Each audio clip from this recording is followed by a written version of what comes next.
Sveiki visi. Sveiki garsiai dirbančių motociklų fanai. Sveiki visi tie, kurie mėgsta važinėti saugiai. Sveiki visi, kurie važinėja motociklus. Ir visi, kurie žiūri šitą video. Šiandien filmuojam sekantį epizodą. Šitam epizode, kaip jau gal iš pavadinimo supratot, žiūrėsim video apie tai, kaip važiavom pas Trakų atstovus, kai dar tikėjomės, kad bus įmanoma padaryti taip, kad leistų visgi judėti motociklam per eismą, per Trakus laisvai, kai dar tuo metu nebuvo kitose miestuose padaryto tokių apribojimų, kokie jie yra dabar. Tai žodžiu, bet apie viską iš eilės, tai kaip spaudžiam laiką, subscribinam, žodžiu ir ką, malonaus žiūrėjimo, pradedam. Lipam, stumsimės, kas gali. Labas vakaras, Lietuva. Sveikiname šiandien iš Trakų, iš ties neeilinio įvykio, kaip matote, man už nugaros kelios dešimtis motociklininkų, kurie šiandien susirinko čia į tiesioginį protestą. Taip reiškiama pozicija, lėtai velkant savo motociklus į teritorijos, kur motociklams nebebus galima važinėtis. Apie šitą visą situaciją, naujieną, kaip suprantame, mes kalbame su Ryčiu Mežonu. Tai, ką jūs išgirdote šitas naujienas, įvertinote, kad tai yra diskriminacija motociklininkams. Taip, va dabar esam tokioj situacijoje, kad stumėmės motociklus tam, kad būdami Trakai mototuristus viliojančių miestų, esam priversti stumtis motociklus, kad pamatyt Trakų pilies. Šiandien buvom nuvažiavę pas Trakų miesto administraciją, pasikalbėti šito klausimu, kiek išgirdo, kiek neišgirdo, bet mes to klausimu nesustojam. Situacija yra nauja, prieš kelias savaitės buvo pastatyti ženklai, kad tam tikrose vietose Trakuose nebegalės važinėti motociklų. Čia gal verta įsiterpti man dabar minutį, nes tuo metu, kai viskas tai vyko, kai kitą dieną atėjo, kai viskas buvo po fakto jau, kai mums paskambino apie tai, kad mes pastatėm Lietuvos rekordą, kaip ilgiausia vilkstinė motociklų vykusi Lietuvoje, stumenčių, žodžiu, tad papvirau apie tai. Bet tuo metu mes neturėjom plano, kai mes varėm į Trakus, kad mes stumsimės, kad mes tai darysim. Mes jau važiavom, susiderinę su Trakų meru apie tai, su Trakų miesto savivaldybė, užsirašė pas merą, kartu prie tai prisijungė šitie Lietuvos baikerių kongresas, Lietuvos motosporto federacija. Žodžiu, ir mes susirinkom Vilniuje, mes nuvažiavom, aišku, tokia mintis buvo, tai ką darysim, jeigu ką. Sakau, tai stumsimės kitą kartą į kitos Trakų pilies, jeigu nieks nepavyks. Bet mes važiavom realiai tikėdami, tai mes pasikalbėsim, paaiškinsim, sukirsim rankomis, sakysim, ir viskas bus fainai, kad viskas fainai baigsis. Bet, tai vat šitos idėjos, bet gavos kaip gavos, apie tai ir gal vėliau, bet šita pati pradėti stumtis realiai kilo tada, kai su gan nefaina nuotaika, su gan nefainu pabendravimu su Trakų miesto savivaldybė iš jų pusės mūsų atžvilgių, tiesiog nebeliko nieko kito. Tiesiog kaip vėl nuvažiuoti aplink Trakus, vėl sustoti prie to ženklo ir tiesiog nuvaryti į kitos Trakų pilies. Vienintelis būdas. Ir kas smagiausia, ten ir iš užsienio, iš Estijos, man atrodo, mes sutikom motociklininkus. Apie tai irgi vėliau. Tai va, tai žodžiu, šitos idėjos nuo pat pradžių nebuvo, kad mes stumsimės. Tai natūraliai gavosi iš eigos. Tai va, gerai, žiūrim toliau. Ciklai. Jūsų reakcija buvo ta, kad apie ženklus nei buvo informuota, visą laiką motociklai galėjo važiuoti. Ar aiškios? Atkreipkite dėmesį dabar šitos ženklus, kurie čia kabo, kitas dar kabo. Nuo to laiko dar atsiradęs yra ženklas kitoje vietoje Trakuose. Bet ne tik, kad atsirado ženklai, atsiprašau, mano šuo vaikšto biškį triukšmauja, čia triukšmo kelia. Kors eik, ne tik atsirado šitie ženklai, bet dar atsirado ženklas, kurį šitoje vietoje aš palaikau, elektrinių paspirtukų draudžiantis ženklas ir dviračius draudžiantys ženklai. Apie tai irgi atskira istorija, ta prasme, pakrantėmis Trakų tam tikrose ruožuose negalima važiuoti dviračiais. Tai va, tai tuoj čia atsiras kažkur šitie ženklai, kaip tai atrodo. Tai žodžiu, įvairiausių ženklų atsiranda Trakuose, tai yra smagu. Tai va, smagu tai ironizuoju, aišku. Gerai, žiūrim toliau. Priežastis. Priežastis, tai kaip mes supratom, yra tam tikri skundai dėl pavienių atvejų, bet kaip mes sakom, tai pavieniai atvejai pasitaiko ir su automobilių vairuotojais, ir su oro balionais, ir su renginiais ir visa kita. Suprantu, nepasiduosit, net ir koks būtų atsakymas. Motociklai myli Trakus? Taip, ta prasme, kartu baikerių kongresas, Lietuvos motosporto federacija, pavieniai motociklininkai, aš manau, mes kartu judėsim toliau, nepažeidinėsim, aišku, jokių įstatymų, bet tvarkingų teisinių kelių, ta prasme, viešumu, mėginsim išsikovoti, kad mūsų miestas vėl būtų atviras motociklininkams ir mes galėtume laisvai įvažiuoti ir išvažiuoti. Kad būtų atsižvelgiama ir į mūsų irgi norus, ko mes norim, ko nenorim, o ne tik dėl skundų.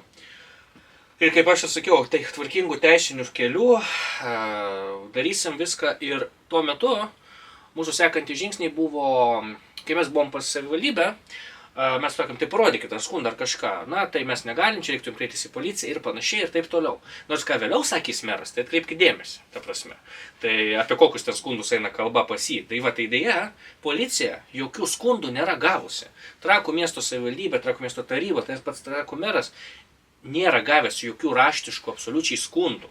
Nei raštiškų, nei žodinių. Žodinį skundą, vienintelį, kurį mes gavome faktinį, tai iš tuo metu per susirinkimą su Trakų miesto atstovais, apie tai, kad, va, žiūrėkit, va, matot kaip čia, įrodo video mums, pats miesto tarybos narys nufilmavęs yra video, kuriame ant galinio rato važiuoja motoroleris. Ir mes jam sakom, palaukit, čia važiuoja motoroleris. Na ir kas, čia yra, vis tiek išsitrukšmauja visą kitą. Mes sakom, jo, bet bėda tame, kad tas ženklas, kuris čia kabo, pataisykit mane chebra komentaruose, jeigu aš klystu dabar, bet man atrodo, tuo metu, kai mes šitas reikalas vyko, tas ženklas, draudžiantis motociklų eismą, nedraudžia motoroleriam iki 50 kubikų tai ten važinėti. O tai yra būtent vienintelis faktinis skundas, žodinis, kuris yra mum pateiktas, kad tokių skundų atseit yra. Tai vienintelis šitas buvo pateiktas, kad kuriame važiuoja motoroleris ant galinio rato. Tai, na, čia ne mes turim kentėti, čia turi policija imtis veiksmų, gaudyti pažeidėjus, gaudyti, o ne visą grupę žmonių apriboti. Nes kas darosi žiemą Trakuose su tam tikrų markių automobiliais, kurie mėgsta labai po Trakus padriftinti kaip pasninga, ta prasme. Tai irgi yra problema, betgi nedraudžia visiems automobiliam, ta prasme, vairuoti. Tiesiog, tai yra tam tikros priemonės. Tai va, tai žodžiu, žiūrim toliau ir to aš gal dar vieną momentą jums pademonstruosiu kitą. Kad uždėti draudimus nepasitarus su nieko, kaip yra dauguma daroma viskas. Tai tiek motociklizme ir tiek daug kitose sferose, šituose įstatymų ir visokių draudimų priėmimuose. Tai tiek. Tai... O pastabos apie motociklų keliamą triukšmą išmetos? Tai faktas, kad to yra kažkiek, bet tai negali visi atsakyti už kažkieno keliamą triukšmą, kad kažkas tai kažką padarė blogai, nesėdi visi žmonės kalėjime. Legendinė frazė, aš tik kažkada galvojau, ją įstaturuosiu. Tai dėl to, kad kažkas kažką padarė blogai, sėdigi visi žmonės kalėjime. Bet iš tikrųjų, gal Trakų valdžia taip galvoja, aš nežinau, bet jo, gražiai žmogus pasakė. Gerai, žiūrim toliau. Nuostabų žvėrį, šiandien pasikingėte, aš įsivaizduoju pirmą kartą į tokiomis aplinkybėmis tenka, kaip pėsčiai temptis. Pirmą kartą taip stumu motociklą taip ilgai. Va ten pasimatė neužilgo. Ten tam video, nežinau ar spėsit, bet žodžiu, ten yra žmogus, vienas toksai laksto su fotoaparatu, kuris su telefonu filmavo visą laiką, ką mes darom. Ir aiškino mums visą laiką va taip stumint, kad jūs čia taip negalit, jūs čia stabdo teismą, dar kažką. Čia yra Trakų miesto tarybos narys, aš jo vardo neminėsiu ir pavardės, ta prasme. Bet žodžiu, žinot, būna žmonės šneka apie ten kažkokias provokacijas. Tai realiai, čia nebuvo provokacija, bet tiesiog žmogus taip juokingai tai darė, jis lakstė su kamerom prieki, jam sakė, pasitrauk. Tai sako, tu man neaiškini, žodžiu, ta prasme, labai keistai, netvarkingai besielgiantis Trakų miesto tarybos narys mėgino užfiksuoti, kaip mes atseit pagal jį pažeidžiam įstatymą, nes kaip jis pats šūkavo riekavo, kad atseit mes to daryti teisę neturim, nes čia yra važiuojamoji dalis ir mes būtent juos negalim. Nu tai, čia jau patys pasižiūrėkit pagal ketą, ar stumti motociklo aš negaliu, o jeigu galiu stumti motociklą, tai per kur. Tai žinokit, šitoje vietoje mes viską darėm tikrai tvarkingai ir šiaip tą visą dieną mes, kaip ir visada motociklininkai, viską daro tvarkingai. Tai va, čia žiūrim toliau. Protesto žinutė aiški, tikitės, kad bus išgirsta. Taip, labai tikimės, kad tikrai rasim kompromisą ir manau galima surasti tam tikrų sprendimų, kurie tiktų ir gyventojams, ir motociklininkams. Tiesą sakant, čia ir galima apsižiūrėti ir įspūdingų motociklų. Ir kaip dažnai, jeigu galima, kaip dažnai lankotės Trakuose su šituo tikrai įspūdingu Harley'u? Tenka. Tai dabar be tokios galimybės, iš tikrųjų, bendruomenė labai aktyviai reaguoja, nusivylę. Be abejo. Įsivaizduoju, nelengva. Diskriminacija, tokia ir nuomonė. Prisikabino prie žmogaus su sunkiausiu motociklu turbūt pas visus, visoje mūsų kolonoj stumenčiųjų, bet, vat kaip aš tuo metu sakiau, realiai Trakai, tiek man asmeniškai teko bendrauti, dar prieš porą metų, tai buvo tikslas, kad Trakai būtų moto turistus viliojantis miestas. Aš taip pačiai pradžiai paminėjau, pamiršau įsiterpti. Ir buvo suderinta nemažai su kavinėm kai kurios, kad jos teikia motociklininkam nuolaidas. Su tam tikrais vietinio verslo teikėjais, kaip su laivuose galėjo gauti nuolaidas kai kuriuose. Kavinėse. Na, apie ką čia dabar kalbėti, ar ne? Tam tikrose nakvynės vietose. Ir tai yra tiesiog buvo tikslas, kad Trakai bus dar labiau moto turistų viliojantis miestas. Ir čia dabar mes prieinam prie išvados, kad niekam tų motociklininkų Trakuose nereikia. O iš tikrųjų, ar niekam nereikia iš tikrųjų, ar tiesiog tai buvo, kaip vėliau išgirsite ir iš mero, tai yra didelės ambicijos pradžia, nes kaip anksčiau minėjau, kad apie to ženklus, tai dabar sakau, dabar yra uždaryta Karaimų gatvė ir automobiliam, ir motociklininkam. Kita, ta, kuria mes, va čia dabar gatvė, kurioje mes dabar esam, yra uždaryta tik motociklininkam, yra pakrantės uždarytos nuo dviratininkų, tam tikros gatvės yra uždarytos nuo elektrinių paspirtukų, su kuo aš tikrai sutinku. Ir dar yra autobusam draudžiamas privažiavimas. Nu, ta prasme, tai vyksta. Ir tai jau dabar mes kalbam tik apie Trakus, nes tai yra prieš 2 metus buvo, prieš 2 gerus metus tai vyko. Tai nuo to laiko dar ir kitų miestų yra jau, kurie pasiekė Trakų pavyzdžių. Tai vat, apie juos galėsiu va čia to išvardinti, nes dabar nenoriu iš akies primeluoti neteisingai, nes pažiūrėti kokia realiai, gal jiem ten kitaip pasisekė. Dėl to ir šitą video ir filmuoju dabar, būtent šitą pasirinkau vieną iš pirmų video, kurį kelsiu. Vieną iš pirmų. Jo, nes aš tik žinau, aš nenoriu sakyti tikiu, bet aš beveik sutikras, kad Trakai, Birštonas, nepamenu kaip ten gavosi su ta Klaipėda, dabar iki galo, nes kažkurio momentu bendravimas nutrūko, bet bendravom apie tai aktyviai, mėginom jiems padėti, kad sustabdyti pačioj pradžioj, kol dar ženklai neiškabinti tą procesą. Tai bus dar ir kitų miestų. Bus tų dar kitų miestų, kurie seks to pavyzdžiui, tai tiesiog vietiniai baikeriai, visi, kas žiūrit, kam reikės informacijos, drąsiai kreipkitės į mane, į baikerių kongresą, aš manau, į LMSF, tikrai pasidalins, kokius žingsnius mes esam darę, kas veikia, kas neveikia. Nu, net sunku pasakyti, kas veikia realiai, nes neveikia faktiškai niekas. Tiesiog, kai įstatymas yra priimtas, labai sunku jį atšaukti. O sužinom apie tai netikėtai. Kas sekė tą istoriją, tai žinot, kad apie šitą draudimą sužinojau, kai turėjau per Trakus pastatyti vieną iš rekordų. Turėjau važiuoti per Trakus, žodžiu, va taip kryžium degantis. Buvo idėja ir aš sužinau, kad Trakų meras pasakė, kad o kaip fainai, tai kaip tik tegul jis pravažiuoja ir nuo tos dienos mes uždarysim eismą. Ir aš tai išgirdau, nesupratau, važiuoju prie Trakus, žiūriu, jau ženklai pakabinti. Sakau, ne, Hebra, aš po tokią vėliavą tikrai nevažiuosiu. Galvoju, matyti, kažkoks nesusipratimas gavosi, gal reikia tiesiog pašnekėti draugiškai, pasiderinti, pasitarti, tiesiog prieiti žmogiško sprendimo, nes... Bet pasirodo, ne. Tai yra ta pozicija, kad viską, kas su kažko nesutinka visuomenė, tai yra ne mero sprendimas, tai yra...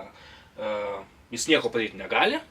Tai yra miesto tarybos, savivaldybės ar bendrais sprendimai, o tai, kur yra geri dalykai, kažkokie renginiai ir panašiai, ten jau Trakų miesto mero iniciatyva ar panašiai. Tai žodžiu, be asmeniškumų, bet čia yra sumaltas šūdas realiai, kas čia nutiko ir sakau, Hebra, saugokit savo miestus, balsuokit, kad į valdžią neteitų tie, kurie padarys sprendimus, kurie realiai bus ne dėl miesto gerovės žmonių.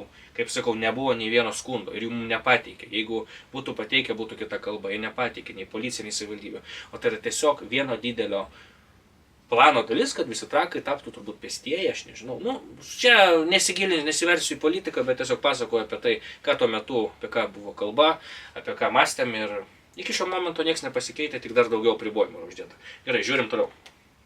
Kad negalima įvažiuoti.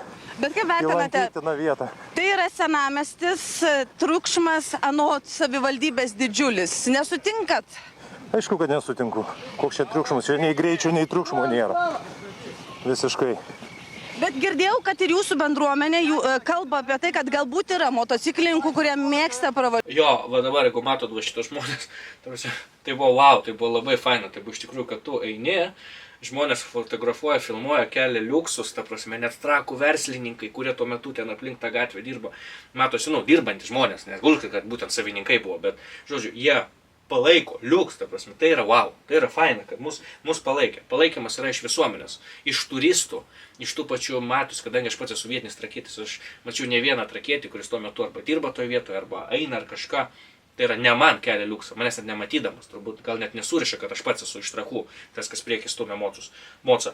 Bet yra palaikymas, yra faina. Tai reiktų man mažiau emocionaliai kalbėti, bet tikrai tema tokia žiūriu dabar ir taip gera prisiminti tą momentą, koks buvo palaikymas, bet labai liūdna, nes nieko pakeisti nepavyko šitoje vietoje. Gerai, žiūrime. Važiuoti garsiau ir kad jūs patys būsite dabar atsakingi ir juos pamokysite. Be abejo, visada reikia mokyti, tvarkingai važiuoti. Gerai, mums pavyko, manau, galim savo paplot, bent taip Trakų pilį pamatysim. Čia yra pora iš Estijos, kurie pirmą kartą girdėdami apie tai, kad būtent jau stovi ženklas ir į Trakus negalima įvažiuoti, jie daro tą patį, jie irgi stumia motociklą. Kokie emocijai? Tai kokios emocijos? Blogai, labai nesmagu sužinoti apie tokius dalykus. Apie tai nežinojote? Ne, nežinojome. Tai ką dabar darysite? Tempsim ir eisim pasivaikščioti. Kodėl buvo pastatyti tie ženklai, neleidžiantis motociklininkams įvažiuoti Trakus? Jo, va dabar, prisiminkit, ką mes ką tik kalbėjom, ir dabar kalbės, jei neklystų, Trakų miesto meras. Paklausykit apie būsimus jo planus, kokie buvo prieš 2 gerus metus, pasakyti, kokie buvo įvardinimai apie skundus ir panašiai, ir pasidarykit patys išvados. Aš tik tai išdėščiau, sakykime, savo nuomonę ir tą dieną turbūt buvusių ten visų motociklininkų nuomonę ir tų, kurie mus visi palaikė. Buvo kreiptas į gyventojų, į saugaus eismo komisiją, nes ir ką norėčiau pažymėti, kad ne meras stato ženklus, ne administracijos direktorius vienas, o nusprendžia komisija, kurioje dalyvauja ir kitos institucijos, buvo nuspręsta, yra ir protokolų užfiksuota, pastatyti šios ženklus. Gyventojai buvo pasipiktinę ne tik, kad Trakų senamiestis tampa. Nėra ir jų pateikta nebuvo, pareigūnai aiškiai pasakė, jokių skundų raštiškų nėra buvę. Ta prasme, ir savivaldybė taip pat tą patį pasakė. Tai, gerai, bet čia matyti tokia taktika. Tranzitinių eismų motociklininkam, bet ir dėl apžvalgos aikštelėje pasistačiusių dviračių transporto priemonių savininkų, kad jie pasistatydavo savo transporto priemonę prie pat apžvalgos aikštelės, kuris skirta pėstiesiem. Ir tiesiog galbūt gražesnės būdavo nuotraukos. Gal ir taip. Taip, ta situacija buvo, kai palikdavo motociklus Chebra prie apvalaus stalo klubo, toj apžvalgos aikštelėje ant šaligatvių, bet tai yra 2 nesurištos temos. Ta prasme, kad uždrausti užvažinėti ant šaligatvio, mes netgi kalbėjom apie tai. Mes galim padėti kažkokį sukurti sprendimą, apsisaugoti, informuoti motociklininkus, kažką patys padėti Trakam, įrengti kažkokius modernius neįgaliesiam netrukdančių šlagbaumų, atitvarus arba kurie į žemės išlenda. Netgi buvo kalba, kad į tai investuotų netgi pati motociklininkų bendruomenė, apie tai, kad būtų kad motociklininkai, kurie netruputį peržengia kartais ribas, nes tikrai, bet kokioje aplinkoje yra žmonių, kurie peržengia ribas, tai kad su tuo susitvarkyti, mes netgi patys siūlėm pagalbą, paramą ir panašiai. Tai čia yra atskira tema su ta apžvalgos aikštele. Dėl tos apžvalgos tikrai nereikėjo ženklų statyti, o tie skundai, tai kaip dar pasikartosiu, tai yra keli Trakų miesto savivaldybėje dirbantys žmonės, kurie tikrai skundėsi. Ir kaip jie skundėsi, suprantu, dėl kelių motorolerių. Tai vat. O apie tos popierinius užfiksuotus raštiškus skundus, tai man čia iki šiol yra ant tiek įdomu, kaip tai galima sakyti. Bet aš tikrai nesutikčiau, kad čia yra problema, nes mes padarėme 2 aikšteles ir jose žymėjome papildomas vietas būtent dviračiam transporto priemonėm. Jie galėtų pasistatyti ir daeiti iki pilies. Ir tos atstumas sudarytų gal 200-300 metrų. Motociklininkai nebegalės privažiuoti prie Trakų pilies, viso senamiesčio, tačiau jie... Taip, tos aikštelės yra padarytos, ten yra po vos keliem motocikliam vietų. Ta prasme, gal nežinau, 6, gal tiltų. Tai kaip ir sutinku. Jos yra, bet jos ne tai, kaip tu tai įsivaizduoji girdėdamas, bet tai yra, jos yra. Apie atstumą, tai mes čia juokiamės konkrečiai, ta prasme, tie 200, jo 300 metrų, tai nėra 200-300 metrų. Aš dabar tiksliai prisimenu, kokio ilgio ta atkarpa buvo, kurią mes stumėmės. Bet daeiti iki tos vietos, kur anksčiau galėjai važiuoti. Va čia to atsiras, koks yra atstumas, tai čia biški pagražinti dalykai yra dabar sakomi gerbiamo Trakų miesto mero. Tai dar kartą. Žiūrim toliau. Jiems galimybė kirsti Trakus ir bent jau taip pravažiuoti vis dar egzistuojanti. Kurios gatvės yra uždarytos ir kiek jiems yra galimybės pervažiuoti visam miestelį? Nuo gaisrininkų stoties atsiranda ženklas, kad motociklininkam eismas draudžiamas. Jisai irgi toks pats ženklas lygiagretus pastatytas prie senosios Kibininės, tai vadinamos Karaimų gatvėje. Ir tą atkarpėlę tikrai negalės motociklininkai pravažiuoti. Kad apvažiuoti arba pravažiuoti Trakus, tai galės Plomėnų gatve, kuri yra už Totoriškių ežero, ir jie galės tranzitu toliau kirsti. Jeigu jie nori aplankyti Trakų senamiestį, bus tam skirtos vietos, jie galės pasistatyti savo transporto priemonę, kaip ir keturračių automobilių vairuotojai, ir atvykti iki savo norimos vietos pėstute. Čia, ką noriu ir pasakyti, čia yra kompleksinis sprendimas. Vien tik tai dėl to, kad mes planuojam ir daugiau gal apriboti, daugelėje gatvę apriboti tą eismą, bet tikrai nesakysiu, kad čia šiais ar kitais metais. Ateityje. Ir kitam transportui, kad ribojimai didės. Taip, tikrai galvojam didės ir tai vadinama gražiai Karaimų gatvės humanizavimo studija, kurioje mes matom Karaimų gatvę kaip pėsčiųjų gatvę. Tai dabar biškai iš eilės dar porą dalykų. Mes mėginom vėliau Trakų gyventojai gauti leidimus, kurie turi motociklus, kad galėtų tą gatvę judėti. Nes, pavyzdžiui, man, tuo metu, kai aš gyvenau Trakuose, man iki sporto salės, Dinamo bazės, davažiuoti užtrukdavo motociklų gerą vasaros dieną, tiesiai apie, va čia, tu atsiras žemėlapis, kiek užtrukdavo davažiuoti, bet dabar per tą Plomėnų gatvę važiuojant, susidaro faktiškai 3 kartus didesnis atstumas į vieną pusę ir tada dar atgal. Tai kaip čia protingai naudojamas žodis Trakų miesto humanizavimo, ar kaip čia buvo pasakyta studija, tai mes lygiai taip pat su motocikliniais buvom atlikę ekologiškumo, ar kaip tai pavadinti, dabar bijau sumeluot, studiją, kiek kuro ir kiek CO2 yra išskiriama daugiau, vien dėl to, kad Trakų miesto gyventojai, kur turi motociklus, važinėja, privalo tą gatvę aplenkinėti. Tai va, tai čia yra, čia yra iki absurdo daeinama, ta prasme. Žiūrim toliau. Tai tikrai tų apribojimų bus, bet negaliu pasakyti kada ir negaliu pasakyti, kad tai bus dabar. Tai irgi priims sprendimo komisija ir aišku, yra ir gyventojų siūlymai, tiek ir mūsų siūlymai tai padaryti. Ir dėl motociklininkų tiesiog galiu pasakyti vieną. Aš esu Trakų rajono meras. Man svarbus gyventojų interesai. Ir aš ginu gyventojų interesą. Jeigu mes sulaukiam begalę skundų, pusę metų besitęsiančių dėl konkrečiai motociklininkų ir kas kartą, kai tik tai ateina sezonas, mes turim tos... Labai gerai, kad Trakų miesto meras yra jisai. Labai gerai.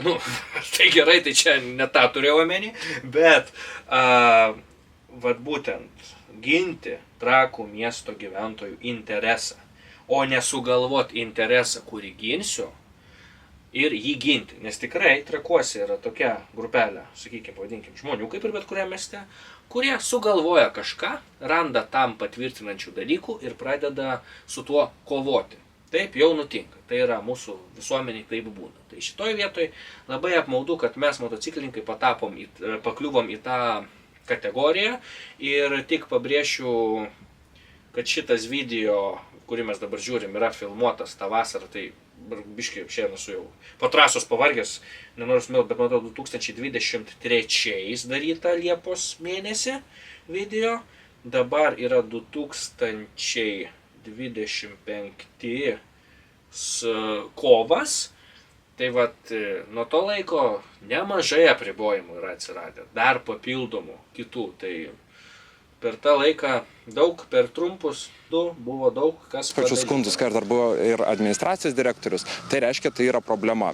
Buvo iš vis siūlymas uždaryti pilnai Trakus iki pat Vytauto gatvės pabaigos, tai būtų nuo Žiedo iki Žiedo, kad motociklininkai negalėtų pravažiuoti, bet mes suprantam, kad motociklininkam irgi privalom duoti teisę ir suteikti galimybę čia atvažiuoti. Buvo mano draugelio siūlymas sekmadienį ryte po gero tūso, gal davai išgeriam dar. Bet aš supratau, kad kalbinės sąmonės čia ir atsisakau. Ir to nedarai. Tai siūlymų atsiranda įvairiausių. Uždrauskim per Trakus, nežinau, vaikščiot žmonėms su baltais, su žaliais plaukais. Ar kokią nors kitą. Uždrauskim vedžioti šunis po Trakus. Bet yra logika, kur tiesiog, pasiūlymas tai nebejoju galėjo toks būti. Tikrai, bet, nereikia jo čia sakyti, kad buvo toks, bet mes adekvačiai nusprendėme, kad tai yra neprotinga ir dėl to mažesnė blogybę padarė. Jeigu iš 2 blogybių reiktų rinktis vieną, tai rinksimės tą, kuri yra mažesnė. Bet gal tiesiog bendrai nereikėjo to daryti. Buvo pasirinkta daug mažesnė atkarpa, netgi net ne metrais, o kartais, kad jie galėtų davažiuoti iki mūsų visų mylimos Lietuvos vizitinės kortelės Trakų. Tai va. Tai kaip ir palieka tik tai šitą vietą va. Aploti. Labai pažiūrėjom aš tokį video, tai net nežinau, ką daugiau ar pakomentuoti iš tikrųjų, nes aš pats asmeniškai į Trakus su motociklu jau nebevažiuoju, nes tiesiog taip pat ir pažeidimai yra fiksuojami, nemažai motociklininkų yra pabauduota, kurie po tai ženklais važiavo, ta prasme, ir gavo, nes sezono metu ten būdi policija, tai tiesiog čia perspėjimas mums visiems, kad tuos ženklus jie stebi, jeigu čia būna jau šeštadienis, tai ir policija pamatys, kad jūs važiuojate tą gatvę, tikrai jūs pristabdys, parašysit, gausit baudą, bus išrašyta, tie ženklai galiojantis. Yra ten toks vienas ženklas, kuris buvo atsiradęs trečias, po to jis buvo vėl dingęs, po to jis buvo vėl atsiradęs, tai aš nežinau, ar tai dingsta dėl kažvienokios priežasties, ar dėl kitokios. Trakuose eismas transporto priemonėm yra apribotas ne tik kaip motociklam, bet ir dar dviračiams. Gal čia atsiras, va čia yra motociklai, kur va yra, pirmas bus žemėlapis, kurį dabar užmesiu, tai yra kur motociklam apribotas eismas, kur dviračiam, kur elektriniam paspirtukam, kur autobusam gal dar užmesiu, na žodžiu, priklausomai nuo to, kiek pavyks tvarkingai, sistemingai čia viską išdėstyti. Tai va tokios naujienos, tai sakau, saugokit savo miestus, džiaukitės, kol galit važinėti gražiais maršrutais, stebėti vaizdingus mūsų architektūrinius ir gamtos, nežinau, pavyzdžius su motociklais, nes šiuo momentu taip važiuoti kaip anksčiau, grožintis Trakų pilimi, kur yra tikrai graži, ta prasme, džiaugtis, pasimti kibiną, atsigerti jį, pavalgyti kartu su sultiniu, atsėdant motociklų žiūrint į Trakų pilį, aš nebegaliu. Nebegali to daryti ir kiti žmonės. Ar dėl to būtų verta sumokėti baudą, kad tai padaryti? Vieną kartą taip, bet iš esmės pažeidinėti taisyklių neverta. Tai va, tai ačiū Jums uždėmesį, tikiuosi video gavos ne per ilgas, nes neturiu taimingo viso, nematau. Tai va, gražaus visiems vakaro ir paspauskit like, jeigu patinka. Malonu, tiesiog, tai va. Gerai, iki greito. Čiau.